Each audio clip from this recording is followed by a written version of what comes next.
महालक्ष्मी च विद्महे विष्णुपत्नी च धीमहि तन्नो लक्ष्मी प्रचोदयात्।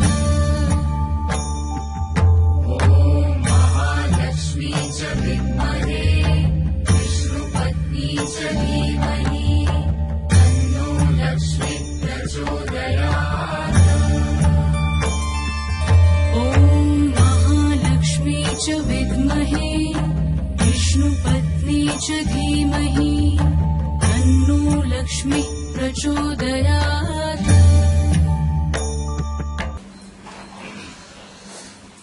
सिंहासन नवरत्न देवकांत कृष्ण शक्तिमयी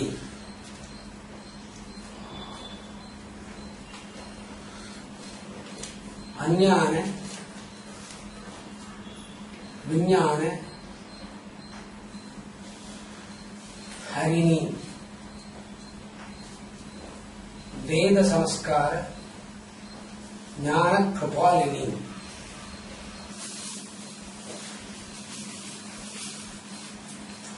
वेदांत तत्व अहोपरि हृदय सिंहासन कारिणी பொருள். அதாவது உலகத்தில் எத்தனையோ மொழிகள் பேசப்படுகின்றது. அத்தனை மொழிகளிலும் சிறந்தது சமஸ்கிருத மொழிதான். அந்த சமஸ்கிருத மொழி சிறப்பாவதற்கு ஒரு காரணம் உண்டு. தேவர்களுக்கு உரித்தான மொழி. அந்த மொழியில் ஓசை நயத்திலே மொழிக்கு சொந்தக்காரியாக இருப்பவள் இந்த அன்னை மகாலட்சுமி தான். அவள் அகோபரி என்ற ஒரு குகைக்குள்ளே, அகோபரி என்ற ஒரு குகை மனிதனின் இதயமாகும். அந்த மனிதனின் இதயம் அகோபலி பீடம். இதற்கு பொருள் முன் சொல்லியிருக்கிறோம். இது மனிதனின் இதயம். அதில் அடிமனைக்கு சொந்தக்காரி இவள். மேற்கூரைக்கு சொந்தக்காரன் நாராயணன். அது ஒரு புறம் இருக்க, அதிலே ஒரு சிம்மாசனம் இருப்பதை மனிதனுக்கு காட்டிக் கொடுக்கிறாள். அந்த சிம்மாசனம் நவரத்தனங்களாலே இழைக்கப்பட்டது. நவரத்தனம், அந்த நவரத்தன சிம்மாசனத்திற்கு மேல் இறைவன் அமர்ந்திருப்பதாக பொருள். அந்த சிம்மாசனமானது ஜொலிக்கின்றது. ஏன் ஜொலிக்கின்றது? அதிலே நவரத்தனங்கள் ரூபத்திலே தேவர்களும் தேவிமார்களும் உள்ளனர். அவர்கள் ஒலி இப்படிதான் இருக்கும். அந்த சிம்மாசனம் அமைக்கப்பட்டிருக்கிறது மனிதனின் இதயம். இந்த இதயம் அகோபரி என்ற இடத்துக்கு ஒப்பாக அமைகிறது. மனிதனின் குகைதான் இந்த அகோபரி பீடம் என்பது. அங்கே அமர்ந்த இறைவன் நம்மை பற்றி விசாரம் செய்கிறான். இறைவனுக்கு விசாரம் செய்யும் அளவுக்கு மனோநிலை இல்லை. அந்த விசாரத்தை முடித்துக் கொடுப்பவள் அன்னை மகாலட்சுமி தான். சமஸ்காரத்தை முடிக்க செய்கிறாள்.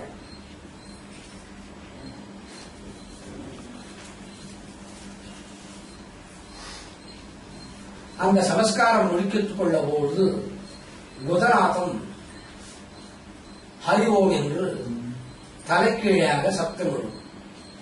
அங்கே சப்தமிட்டால் அந்த நாதம் சகசிராரத்தோடு தொடர்பு கொள்ளும். அந்த நாதம் சமுத்திரத்திற்கு பிரளய காலத்திலே இருக்கக்கூடிய சப்தம் எப்பொழுதோ அது போன்று இருக்கும். அதைதான் இறைவன் பார்க்கடல் என்று சொல்கிறான். பார்க்கடல் கூட பிரளயத்திலே தலைகீழாக மாறிப்போகும். ஆனால் பரமபதம் வைகுந்தத்திலே அமர்ந்தது போல் இறைவன் அங்கே வீற்றிருக்கிறான். அந்த வீட்டின் தன்மைதான் இறைவனின் நேத்திர வழியாக தீட்சை என்ற ஒரு ஜீவகாருண்யத்தை அன்னை மகாலட்சுமி காட்டிக் கொடுக்கிறாள். ஸ்லோகம்: காருண்யவாசம் ஜீவகாருண்யவாசம் கிருஷ்ண நேத்திர ஜீவ சந்நியாச அனுகிரகானாம் ஜீவபந்த உத்தம் ஜீவ பரசூன்ய ஐக்கியம்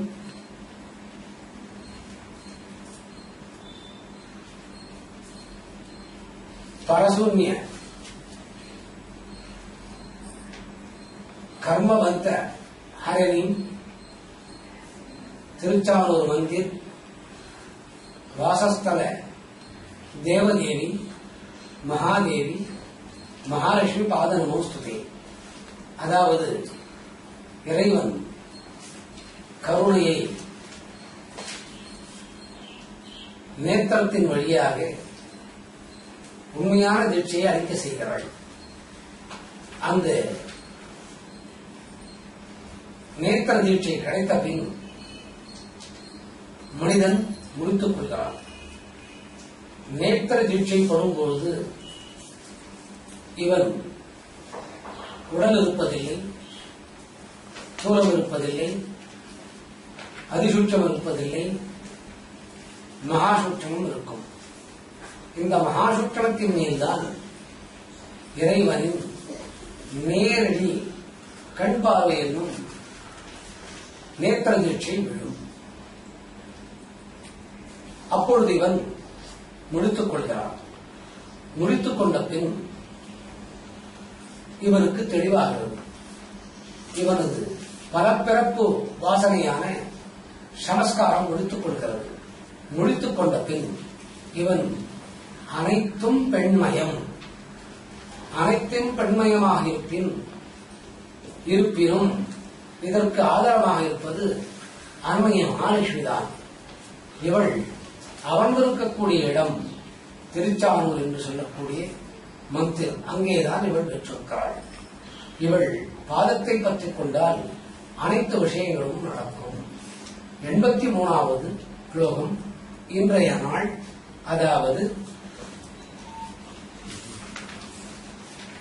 26/2/2011 11:51 நிறைவு பெறுகிறது. காலையில் துவக்கி இப்பொழுது முடித்தோம். பொருள் மேலும் கூற வேண்டியது உள்ளது. மீண்டும் பார்ப்போம். ஆக இன்றைய நாள் 26/2/2011 பகல் 12:45 லட்சுமி மகாஸ்லோகமானது 13வது எண் மீண்டும் துவக்கம். அதாவது இந்த ஸ்லோகத்திலே மகாசூட்சமம் என்ற ஒரு நிலை சஷ்டி என்று முடிப்பதாக பொருள்படுகிறது. சஷ்டி என்று முடிக்குமா? சஷ்டி என்று முடிக்கும். சாதாரணமாக ஒவ்வொரு சஷ்டி என்றும் அந்த முடிப்பு நிலை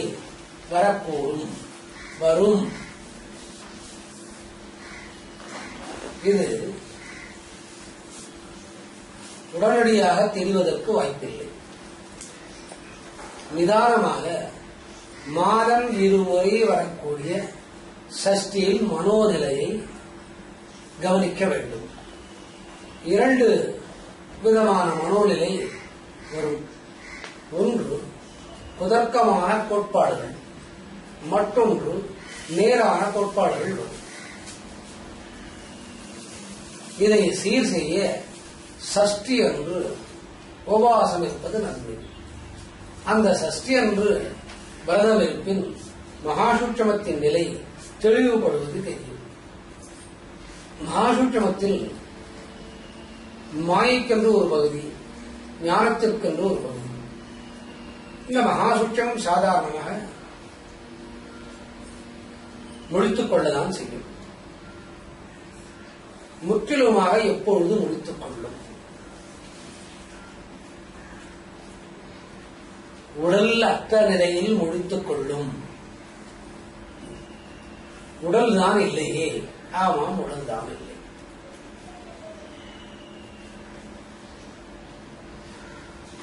உடல் இல்லாத போது மகாசூட்சமம் வேலை செய்ய ஆரம்பிக்கும். உடல் இருக்கிற பொழுதே காரியம், காரணம், மாயாதிரேகம், ஸ்தூலம், சூட்சமம், அதிசூட்சமம், மகாசூட்சமம், கர்மம், அந்த கர்மம், மகாகர்மம், வியாபகம், பரம், பராபரம், சூன்யம், பரசூன்யம், மகாசூன்யம் என்று சொல்லக்கூடிய 16 வகையான திரேகங்கள் மனிதன் உடலோடு இருக்கிறார்கள். இந்த 16 வகையான திரேகங்களும் வேலை செய்கிறது. 24 மணி நேரம் நாம் ஒரு நாளைக்கு கணக்கிட்டு இருக்கோம். அந்த 24 மணி நேரமும் எவ்வளவு திரேகங்களும் வேலை செய்கிறது. இதன் கட்டுக்கோப்பு மரணத்தின் தருவாய் வரையில் இருக்கிறது.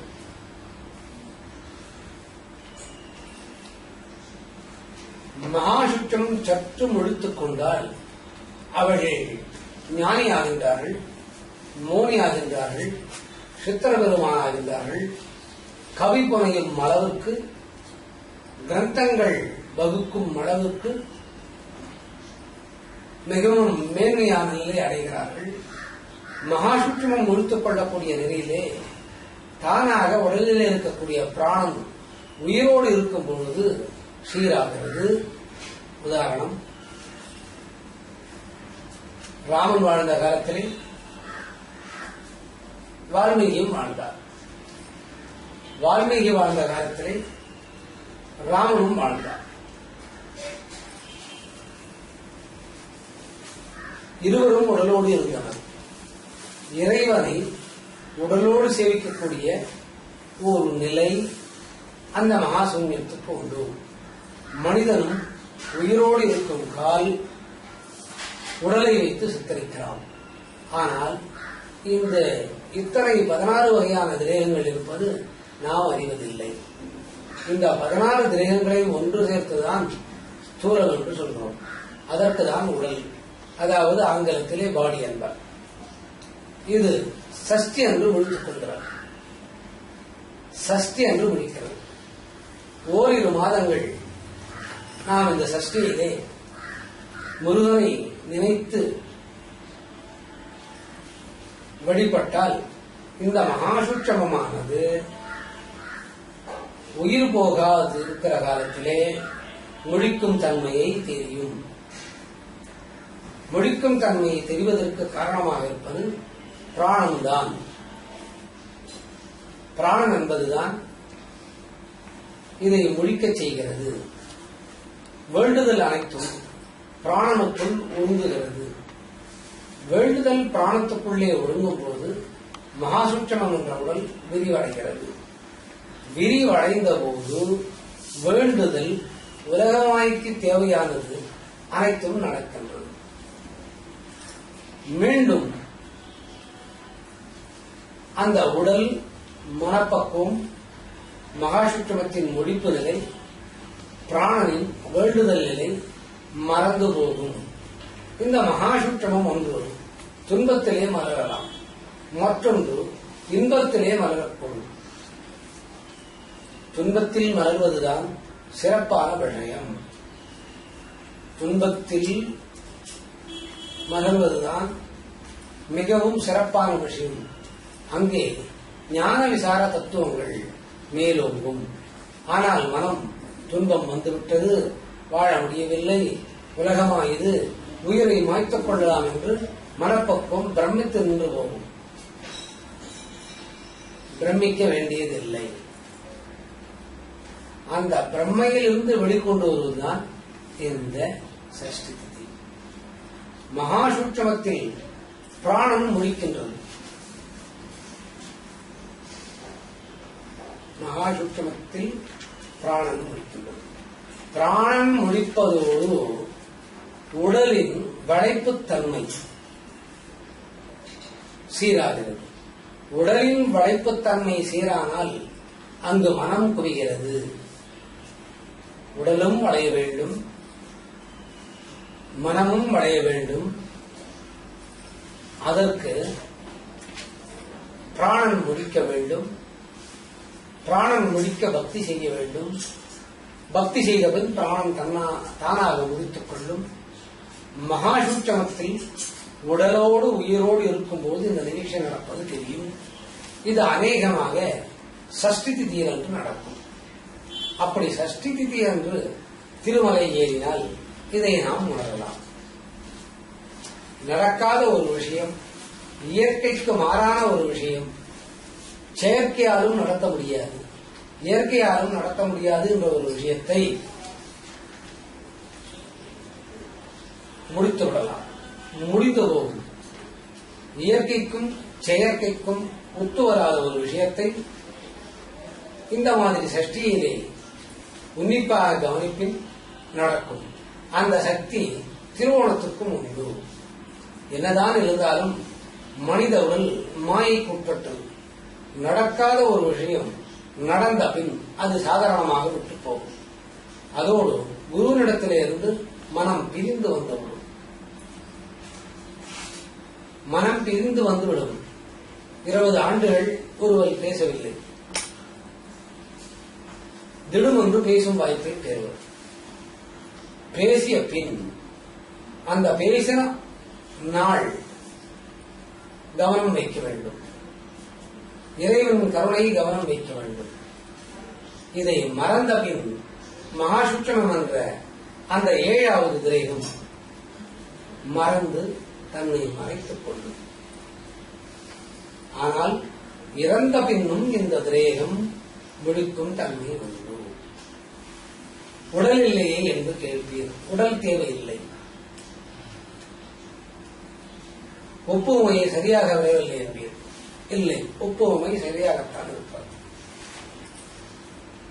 நீ படுத்துக் கொண்டிருக்கிறாய். படுத்துக் கொண்டிருக்கிற போது ஒரு நிகழ்ச்சியை கனவிலே காண்கிறாய். உடல், பஞ்சபூதங்கள், மனம், பிராணன், இந்த 16 வகையான கிரகங்களும் உறங்கிக் கொண்டிருக்கிறது. ஏன் உறங்கிக் கொண்டிருக்கிறது? அது உடல் என்ற ஸ்தூலத்தோடு இணைக்கப்பட்டிருக்கிறதால் உறங்குவதாக பொருள்படுகிறது. ஆனால் இந்த கனவு என்று ஒன்று வந்த பின் மனம் ஒழித்துக் கொள்கிறது. அந்த மனம் ஒழித்துக் கொண்ட பின் மனம் ஆராய்ந்து கொண்டிருக்கிறது. மனதிலே அந்த பதிவேடுகளை பதிய வைத்துக் கொண்டது. ஆனால் உடல் படுத்துக் கொண்டிருக்கிறது. முடித்த பின் அந்த கனவை நினைவாக்குகிறோம். சற்று யோசித்து பார்க்கிறோம். ஆனால் மகாசூட்சமம் கிடந்த நிலையில் இருக்கிற போது வேலை செய்கிறது. அசையாத நிலையில் இருக்கிற போது மகாசூட்சமம் வேலை செய்கிறது. தியானத்தின் முதல் தத்துவம் இதுதான். உடலை அசையாது கிடத்தி நிறுத்தி அமர்ந்து பத்மாசனமிட்டு சொன்ன பெயரினை திரும்ப சொல்லி அந்த பெயருக்கு முன் ஓம் என்ற எழுத்தை சேர்த்து பெயரின் முடிவிலே நமஹா என்று சொல்லிவிட்டால் இந்த நிலை மாற்றம் காணலாம். இது இயற்கையான தன்மை. இதே மகாசூட்சமமானது இறந்த பின்னும் வேலை செய்யும். மகான்களுக்கு உடலோடு இருக்கிற காலத்திலே வேலை செய்யும். வேலையின் ஆற்றலை அவர்கள் அறிவர். நாம் அறியோம். ஏன்? தோலன் என்ற உடலை தவிர்த்து நாம் எதையும் அறிவோம். உடல் உள்ளதா இல்லையா என்று கூட நாம் நினைத்து பார்ப்பதில்லை. உடலோடு உயிர் இருக்கிறதா என்று நினைத்து பார்ப்பதில்லை. அன்றாட கடமைகளை நாம் செய்து கொண்டுதான் இருக்கிறோம். ஒரு குண்டூசி தைத்தால் உடல் மேல் மனம்